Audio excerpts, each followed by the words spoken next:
জাতিসংঘ সাধারণ পরিষদের ৮০তম অধিবেশনে ইসরায়েলের প্রধানমন্ত্রী বেনিয়ামিন নেতানিয়াহুর ভাষণ শুরু হওয়ার ঠিক আগ মুহূর্তে বিশ্ব এক নাটকীয় দৃশ্যের সাক্ষী হল। নেতানিয়াহু মঞ্চে উঠতেই অধিকাংশ দেশের প্রতিনিধি একযোগে সভাকক্ষ ত্যাগ করেন। ২০২৩-এর অক্টোবর থেকে এখন পর্যন্ত চলমান ইসরায়েলি হামলায় ৬৫,০০০ ফিলিস্তিনি প্রাণ হারিয়েছেন। নিহতের বড় অংশই নারী ও শিশু। এই গণপ্রস্থান ছিল গাজায় ইসরায়েলের চলমান গণহত্যার বিরুদ্ধে প্রতীকী প্রতিবাদ। জাতিসংঘে এমন প্রকাশ্য প্রতিবাদ খুবই বিরল। এর মধ্য দিয়ে ফিলিস্তিনি ইস্যুতে আন্তর্জাতিক সম্প্রদায়ের ঐক্য আরও স্পষ্টভাবে দৃশ্যমান হচ্ছে। তবে গাজার মানবিক বিপর্যয়ে বিশ্বের নানা প্রান্ত থেকে প্রতিবাদ বাড়লেও নেতানিয়াহু তার অবস্থান থেকে সরে আসেননি। জাতিসংঘের সাধারণ পরিষদে নেতানিয়াহু সমগ্র বিশ্ব নেতাদের শান্তির আহ্বান ও দ্বিরাষ্ট্রীয় সমাধানের প্রস্তাবকে অগ্রাহ্য করে ধ্বংস ও আগ্রাসন অব্যাহত রাখার ঘোষণা দেন। গাজায় ধ্বংসলীলা অব্যাহত রাখার সেই বার্তা গাজাবাসীকে শোনাতে হুলস্থুল কাণ্ড ঘটিয়েছেন নেতানিয়াহু। ইসরায়েলের দক্ষিণে গাজার সীমান্তবর্তী এলাকায় লাউড স্পিকারে প্রচার করা হয় তার ভাষণ। বিশাল বিশাল স্পিকারে বাজতে থাকে নেতানিয়াহুর উদ্ধত উচ্চারণ, যা পৌঁছে যায় গাজার বিস্তীর্ণ এলাকায়। হাজারো মাইল দূর থেকেও তিনি প্রতিশ্রুতি দেন বন্দীরা মুক্ত না হওয়া পর্যন্ত গাজায় হামলা চলবে।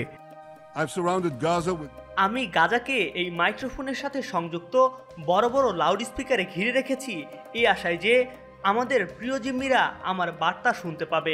সাহসী বীরেরা, প্রধানমন্ত্রী নেতানিয়াহু, জাতিসংঘ থেকে সরাসরি আপনাদের উদ্দেশ্যে কথা বলছি। আমরা আপনাদের এক মুহূর্তের জন্য ভুলিনি। সমগ্র ইসরায়েলি জনগণ আপনাদের পাশে আছে। আমরা দমে যাব না, বিশ্রাম নেব না, যতক্ষণ না আপনাদের প্রত্যেককে ঘরে ফিরিয়ে আনতে পারি।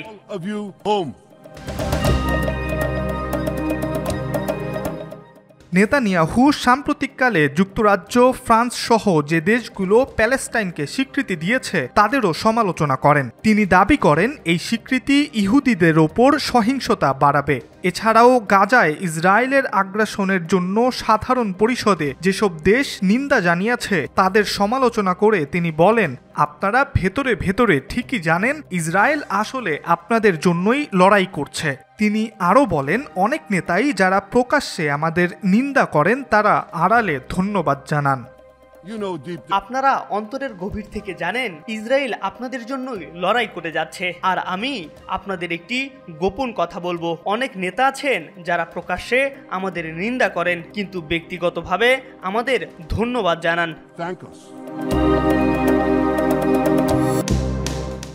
নেতানিয়াহু তার ভাষণের শেষ দিকে গাজায় চলমান যুদ্ধ আঞ্চলিক শান্তি প্রতিষ্ঠা করবে বলে দাবি করেন। এই যুদ্ধ পুরো অঞ্চলে বড় ধরনের সংঘাতের ঝুঁকি তৈরির আশঙ্কা করলেও নেতানিয়াহু দাবি করেন বাস্তবে এর উল্টোটা হবে।